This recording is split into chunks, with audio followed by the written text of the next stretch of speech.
It's Filipino American History Month, and today we're highlighting a local author behind the book Nipa Hut. Joining us today is Rachel Abalos. Good evening and welcome to Fox 5. Hi.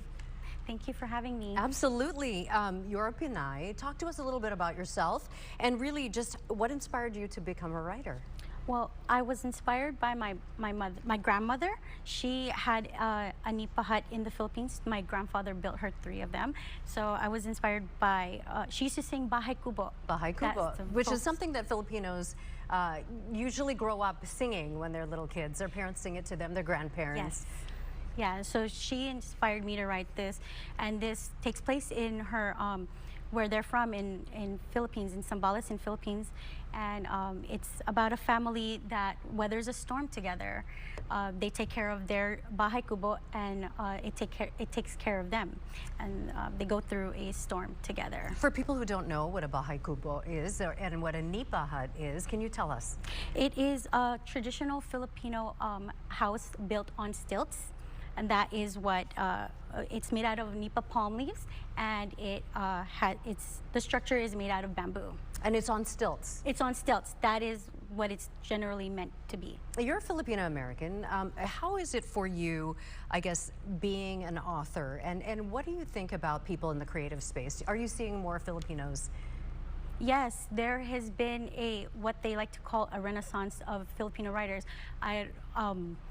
It's the movement's happening now. It's been going on, and just last year or just this year, the National Book winner was Erin Entrada Kelly, and she won for her book A State of Being. And I think that writers like her and Randy Ribay have been helping be more representation, Filipino representation in the book space. I always say, if you can see it, you can be it. And for myself, and maybe for you too, I didn't see a lot of people who look like me doing what I do for a living. So it's interesting to see you becoming an author, because oftentimes as Filipinos, our parents want us to go into the military or become nurses or become doctors or things like that. How did your parents support you? That was actually a funny thing that you said that, because I don't think I got the Filipino gene of singing or dancing. I got the writing bug. And that is where my creative outlet went to, and my parents supported that.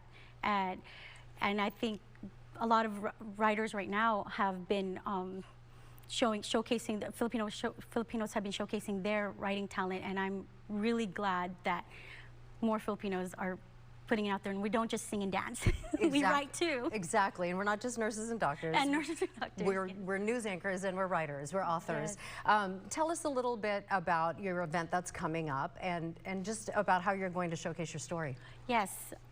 Next week, I will be doing story time. It's my favorite thing to do. It's a great read aloud book. So I'll be at University Heights Library in October 23 next week from 10 a.m. to 11 a.m. And this Sunday, I will also be doing a book event with another local Filipino author. She just debuted her YA novel, Rosie.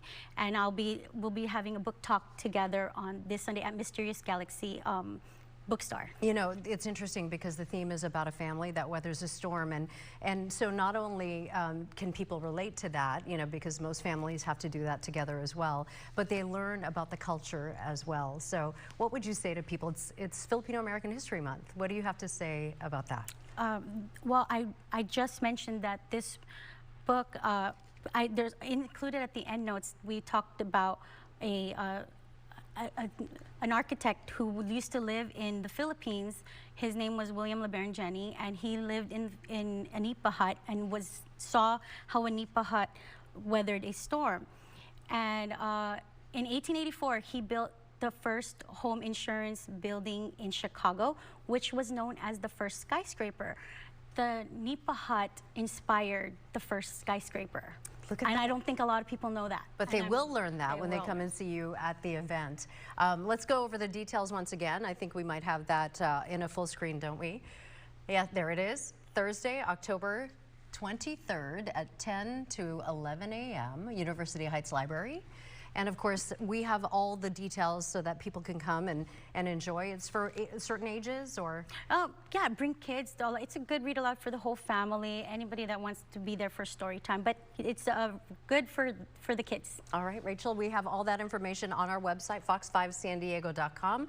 Just click on the Scene On tab. We thank you for being here. Thank you so much. And thank you for representing. Oh, thank you.